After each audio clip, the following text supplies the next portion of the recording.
Bangit taong ko Ginoo, nga mabot ang taon silang tulo. Ang inang nagmamahal na walang hinihintay na kapalit. Ay, birthday, Brad. Salamat, Brad. Kasi ayaw na ito ako, Brad. Ay, nagang ayaw dito. May pangkals. May tagay. Madto meron. At ito mo ron. Yahaya. Palit tayo kung sapatos mama yun ako ron. Yahay. Ma, mara na ba akong barkada ron? Ano man tong? Kababiya ka nga, watay kwarta dong, wabi ako trabaho. Ma, wala yung sapatos lagi dito, ma. Wala dong, wala lagi ko kapalit dong. Na, ingon ka, palit tayo kung sapatos. At saan ka? Dong, sunod dalang birthday ni mo dong. Wag klaro Wala yan, lagi eh. ko kwarta dong. Yan, hambog na po ko. Nang ano nang hambog ng sagadong, kababiya nga wagi tay kwarta dong. Saan mo ka na ko? Palit tayo kung sapatos. Unya dong sakta sa gudong kababiya ka nga wala trabaho. Ano naman? Dong ayaw sa dana dong, oy. Mahirap ba talaga intindihin ang sitwasyon natin?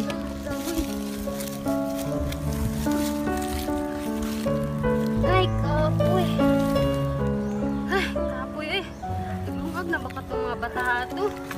Sus, ano nakaanak man sa kumain nga to eh? Noo, anong gihatag manimutan na anak mga anak mga badlungon magkaistanan?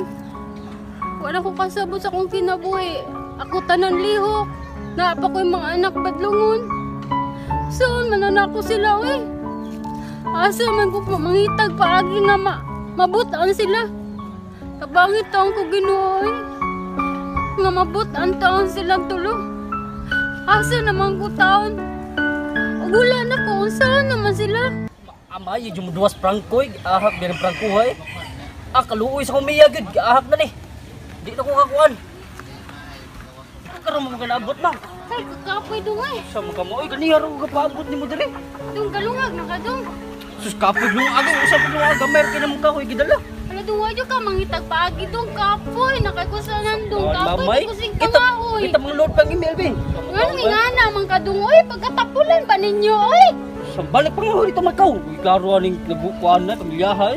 Kapoy ba ninyo oy? Di kapoy ba ako gutom kay kustanan. Nangahoy ko. Yun mo'y pakinako ay. Balik lang kahoy ito. Ayaw biyanig, wala ko pang email diri. Layas ko diri. Di kay pakinako na kay. Alam kong may pagkukulang ako, pero ginawa kong lahat para sa inyo. Doon niya ko din number 13. Hap lang.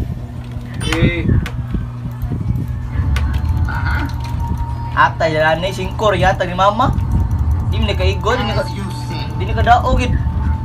Atay yan ni. Mas ang taon ni mo ani. Padi ko gunahi siyang kabatasan jud. Singkor yatag, di kaigo. Nah, one night time. Sa taon ni. Ngayo na balik eh. ma, Oh, etag 5 be. Kung nga mag-ihatag 5 man. nakuha na ba ko'y kwarta anak? 5 lang ma. Wala na lagi kay kwarta anak. Gipalit jud na ako para birthday sa mo maguwang. Imong nagipalabi sa kuya eh. Na birthday manggud niya anak. Atay sa din niya, pang doon computer 5 ra. Wala na lagi ko'y kwarta anak. Ga fried rice sa manggali ko nak kay para na siya makaon nak. Inom sa nagipalabi siya sad. Atay sa di mo eh. Wala man nak kana. Wala ka day. Ayos ang today. Nak, wala man nak. Sana minsan, maisip rin nila ang halaga ko bilang ina. Sa mga anak dyan na katulad namin, matuto tayong makontento kung anong meron sa atin. At kailangan nating unawain at higit sa lahat, kailangan natin intindihin ang sitwasyon. Hindi naman sa lahat ng bagay maibigay nating mga magulang eh. Siguro nagkulang sila sa mga gusto nating hinihingi sapagkat hindi naman sila nagkulang sa kanilang pagmamahal. Kaya't hindi pa huli ang lahat, humingi tayo ng tawad sa ating mga ina.